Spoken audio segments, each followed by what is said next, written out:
Selamat sejahtera kepada Dr. Hatip dan rakan-rakan seperjuangan sekalian. Saya Charlene Layusan, nomor metrik BB22110474. Saya akan membentangkan bahagian saya, yaitu pendahuluan. Falsafah diartikan sebagai pengetahuan dan penyelidikan tentang sebab-sebab kewujudan sesuatu, manakala sejahtera pula didefinisikan sebagai aman dan tenteram, serta bebas daripada segala bencana. Seterusnya, falsafah sejahtera merupakan gabungan daripada falsafah, pendidikan kebangsaan, dan rukun negara. Falsafah sejahtera juga telah diterapkan di dalam falsafah pendidikan kebangsaan bagi melahirkan insan sejahtera dari aspek jasmani, emosi, rohani, dan intelektual. Sebagai contoh, jika seseorang itu sudah mempunyai kesemua aspek tersebut, negara kita akan menjadi sebuah negara yang maju dan harmoni, dengan adanya insan-insan yang seimbang dan harmonis. Oleh itu, falsafah sejahtera juga mampu menerajui pertumbuhan sebuah negara yang mempunyai perpaduan dan kemakmuran di antara masyarakat setempat. Madani bermaksud masyarakat yang maju dari segi pemikiran, kerohanian, dan kebendaan, serta beradab dan menyanjung tinggi nilai-nilai kemanusiaan. Pada 19 Januari 2023, Perdana Menteri Malaysia yang ke-10, yaitu Datuk Seri Anwar Ibrahim, mengumumkan Malaysia Madani sebagai kerangka dasar bagi memartabatkan semula negara sebagai negara makmur dan dihormati. Datuk Seri Anwar memperkenalkan konsep Malaysia Madani yang terletak pada 6 tonggak utama, yaitu kemampanan, kesejahteraan, daya cipta, nilai hormat, keyakinan, serta ihsan, yang memegang maksud Madani secara menyeluruh. Matlamat utama Madani adalah mewujudkan sebuah masyarakat yang maju, berketerampilan, dan terangkum serta membentuk Malaysia menjadi sebuah negara yang mampan, sejahtera, berdaya cipta, saling menghormati, serta bersikap ihsan. Jelaslah bahwa Malaysia Madani menekankan bahwa tiada sesiapa pun yang akan tercicir daripada menerima layanan dalam hubungan sesama ahli masyarakat, walaupun wujud perbezaan latar belakang, budaya, dan kepercayaan. Terima kasih. Assalamualaikum warahmatullahi wabarakatuh. Nama saya Nurfatin Atira Ibrahim. Baiklah, kemampanan merupakan elemen pertama daripada perkataan madani. Kemampanan bermaksud keperluan untuk membangunkan dasar dan model yang sesuai untuk kelangsungan hidup manusia dan alam sekitar. Hal ini menuntut kita sebagai manusia untuk sentiasa berusaha bagi memastikan alam sekitar sentiasa dalam keadaan terjaga dan tidak terjejas.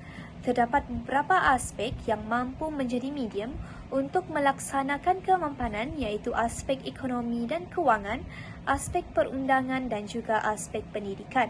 Melalui ekonomi dan kewangan, cukai kemampanan haruslah diperkenalkan supaya lebih ramai yang akan menjaga dan melindungi alam sekitar. Manakala dari aspek perundangan pula, hukuman dan denda bagi yang mencemarkan alam sekitar haruslah setimpal dengan kesalahan yang telah dilakukan. Dan dari aspek pendidikan pula, ianya penting untuk mendedahkan para pelajar kepada alam sekitar dengan memperkenalkan subjek alam sekitar dan subjek geografi. Sekian, terima kasih. Salam sejahtera, saya Syofina Luis akan membentangkan aspek kesejahteraan yang merupakan rukun kedua dalam konsep Malaysia Madani. Kesejahteraan merangkumi kesejahteraan ekonomi, sosial dan kelestarian alam melalui budaya, ilmu dan kepelbagaian pandangan. Dari segi ekonomi, kerajaan memastikan kestabilan ekonomi dan kesejahteraan rakyat dapat dipertingkatkan secara berterusan. Kerajaan juga perlu mengawal pergerakan ekonomi semasa bagi memelihara kesejahteraan rakyat Malaysia. Selain itu, dengan adanya kerjasama antara kerajaan dan sektor swasta yang menyokong perniagaan tempatan telah membantu merangsang ekonomi dan meningkatkan pendapatan rakyat. Sekaligus peningkatan pendapatan ini akan meningkatkan taraf hidup masyarakat. Selain itu, aspek sosial. Kesejahteraan sosial merupakan salah satu matlamat dan elemen teras kepada pembentukan masyarakat madani di Malaysia. Bagi melahirkan masyarakat madani di Malaysia, terdapat 3 aspek yang perlu dititikberatkan, iaitu pemenuhan keperluan hidup, peluang mobiliti sosial masyarakat dan pengurusan masalah sosial. Selain itu, kerajaan juga telah mengambil beberapa pendekatan untuk mencapai matlamat kesejahteraan sosial ini, iaitu pendekatan pentadbiran sosial, pendekatan pembangunan sosial, dan pendekatan kerja sosial serta pendekatan derma sosial. Dan yang terakhir adalah aspek kelestarian alam. Kemapanan merupakan kesejahteraan dan keseimbangan atau saling menghormati dan mengasihi sesama makhluk di atas muka bumi yang merangkumi manusia, alam sekitar, ekosistem dan segala komponen yang ada di dalamnya termasuklah flora dan fauna dan kepelbagaian organisme hidupan lain. Cabaran utama adalah mengimbangi antara aktiviti pembangunan dengan kemapanan alam sekitar dan ekosistem yang akan memberikan kesan seperti pencemaran, kemerosotan sumber biodiversity, dan isu pemanasan global. Sekian pembentangan dari saya. Terima kasih. Selamat sejahtera, nama saya Pang Chit Siang. Rukun daya saing merupakan rukun ketiga dalam konsep Madani yang diwakili oleh huruf D, di mana ia merujuk kepada pembaharuan dan pengupayaan modal insan bagi menjelmakan cipta manusia. Biasanya ia merujuk kepada sesuatu idea, produk maupun proses yang baharu serta sesuatu yang belum dicungkilkan sebelum ini.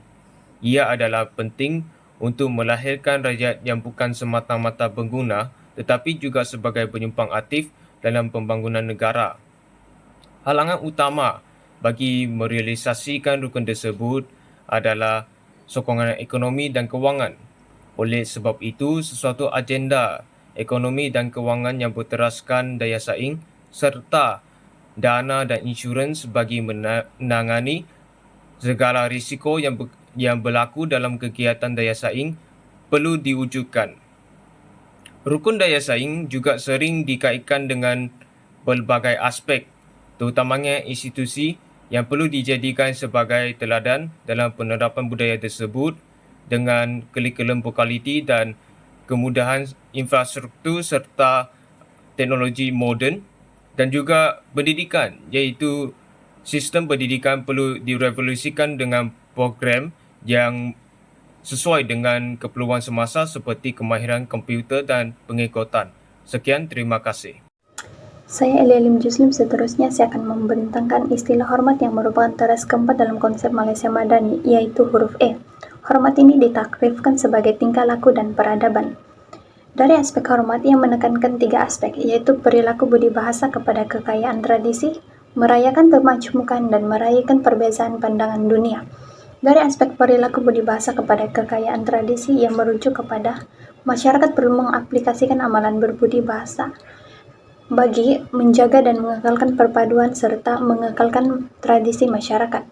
Sebagai contoh, saling menghormati antara satu sama lain tanpa mengira kaum, warna kulit maupun agama. Dan salah satu contoh juga yang telah diambil untuk meningkatkan kesedaran amalan berbudi bahasa adalah melalui gagasan konsep Satu Malaysia yang telah diperkenalkan oleh YB Dato' Sri Haji Muhammad Najib bin Tun Abdul Razak, yang mana konsep ini adalah untuk memperbaiki hubungan kaum bagi memastikan rakyat Malaysia dapat menjalin perpaduan yang lebih erat. Seterusnya, merayakan pemajmukan. Kita tahu bahwa Malaysia terkenal dengan masyarakat majmuk yang berbilang kaum. Masyarakat majmuk merujuk kepada masyarakat yang terdiri daripada pelbagai lapisan kaum yang mempunyai kepercayaan, adat resam, dan budaya yang tersendiri, dan kemajmukan rakyat menjadikan kepelbagaian budaya. Melalui sambutan pelbagai perayaan, masyarakat majmuk dapat mengukuhkan perpaduan dalam kalangan penduduk, dan mereka juga dapat mengenali dan memahami budaya kaum antara satu sama lain secara tidak langsung. Sebagai contoh, sambutan Hari Raya Aidilfitri. Dan yang terakhir ialah merayakan pandangan orang dunia, merujuk kepada masyarakat menerima dan menghormati pandangan, pendapat, dan pemikiran orang lain. Menghormati ini bermaksud memberikan hak yang sewajarnya kepada setiap pandangan dan keinginan atau hasrat orang lain. Nilai hormat ini adalah sangat penting kepada semua orang, tidak kira sama ada tua maupun muda, agar masyarakat hidup lebih harmoni dan sejahtera. Sebagai contoh, cara menghargai pandangan orang lain adalah tidak membantah dan menolak pendapat kaum lain, tetapi mengambil tindakan mempertimbangkan dahulu pendapat tersebut untuk mencapai kesepakatan bersama tanpa pertelingkahan berlaku. Sekian dari saya, terima kasih. Assalamualaikum, saya Nur Syiraniza binti Asaran akan membentangkan tentang keyakinan. Baiklah, keyakinan ini merupakan rukun kelima dalam istilah Madani yang diwakilkan oleh huruf N. Keyakinan ini mempunyai kaitan dengan amanah, iaitu satu ikrar yang dipertanggungjawabkan moral dunia dan ukhrawi. Seterusnya, isu keyakinan di Malaysia ini boleh dikaitkan dengan isu rasuah yang semakin menjadi-jadi dalam kalangan pemimpin dan juga orang atasan di Malaysia. Mengikut statistik Suruhanjaya Pencegahan Rasuah Malaysia (SPRM), isu kes rasuah di Malaysia semakin meningkat, lebih-lebih lagi pada Perintah Kawalan Pergerakan Malaysia yang dijalankan pada tahun 2020. Peningkatan kes rasuah daripada tahun 2020 sehingga tahun 2021 adalah sebanyak 6.38%. Hal ini terjadi kerana oleh sikap tamak dan tidak amanah yang menyebabkan masyarakat hilang keyakinan kepada orang atasan. Jadi, bagaimana kita untuk memperoleh keyakinan? Pertama sekali, kita haruslah bersifat jujur dan tidak berbohong tentang kesalahan yang pernah kita lakukan. Seterusnya, kita tidak haruslah bersifat munafik, iaitu kita haruslah mengotakkan semua janji-janji yang telah kita buat bagi mendapatkan keyakinan daripada orang lain. Dan yang terakhir, kita haruslah sentiasa amanah dan bertanggungjawab dengan tugas yang diberikan kepada kita tanpa membuat keputusan yang melibatkan anasir-anasir luar yang boleh mengganggu keputusan kita. Sekian daripada saya, terima kasih. Assalamualaikum dan salam sejahtera kepada Dr. Hatip dan rakan-rakan sekalian. Nama saya Nur Sabrina Hazuka binti Aziz dan saya akan membentangkan konsep yang keenam, yaitu ihsan. Apa itu ihsan? Ihsan merupakan salah satu konsep madani Malaysia. Ihsan mempunyai sinonim dengan maksud peduli dan belas kasihan. Seterusnya, konsep ini juga mempunyai perkaitan dengan persekitaran seseorang ataupun sesuatu masyarakat. Sebagai contohnya, ihsan terhadap diri sendiri, ihsan terhadap Tuhan, ihsan terhadap alam sekitar, dan ihsan sesama masyarakat. Yang pertama adalah ihsan terhadap diri sendiri. Hal ini kerana ihsan dapat menyebabkan seseorang individu dapat memperbaiki diri mereka untuk mencapai potensi yang lebih baik. Yang seterusnya adalah ihsan sesama masyarakat. Hal ini demikian kerana sikap ihsan di dalam kalangan masyarakat akan menyebabkan mereka bekerja sama antara satu sama lain. Keadaan ini seterusnya akan meningkatkan perpaduan dalam kalangan masyarakat. Yang seterusnya adalah ihsan terhadap Tuhan.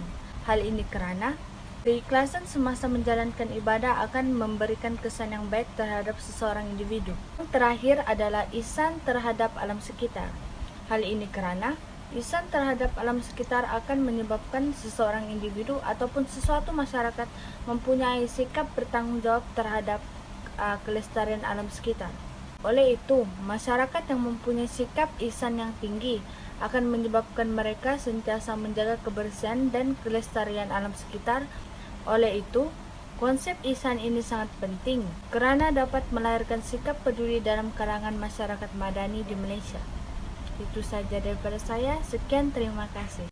Salam sejahtera, nama saya Chua Yiting. Saya akan membentangkan kesimpulan. Kesimpulannya, konsep Malaysia Madani yang diperkenalkan oleh Perdana Menteri Malaysia, Dato' Sri Anwar Ibrahim, merangkumi 6 nilai teras iaitu kemampuan, kesejahteraan, daya cipta, hormat, keyakinan, dan ihsan.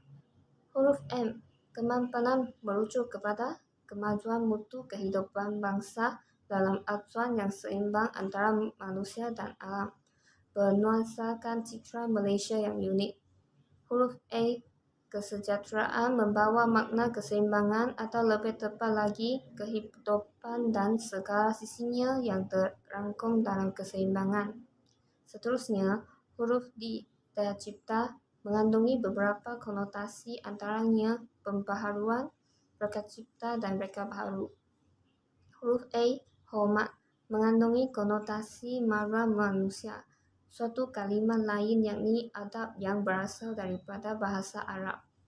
Huruf N, keyakinan, mempunyai kaitan yang erat dengan amanah yakni suatu ikrar bertanggungjawabkan moral duniawi dan ukhrawi. Huruf I, ihsan, adalah sinonim dengan maksud peduli dan belas kasihan. Dengan mengetahui dan memahami maksud masyarakat madani dan kesejahteraan umat, diharapkan masyarakat dan pihak lain dapat menerapkan menerapkannya. Terima kasih.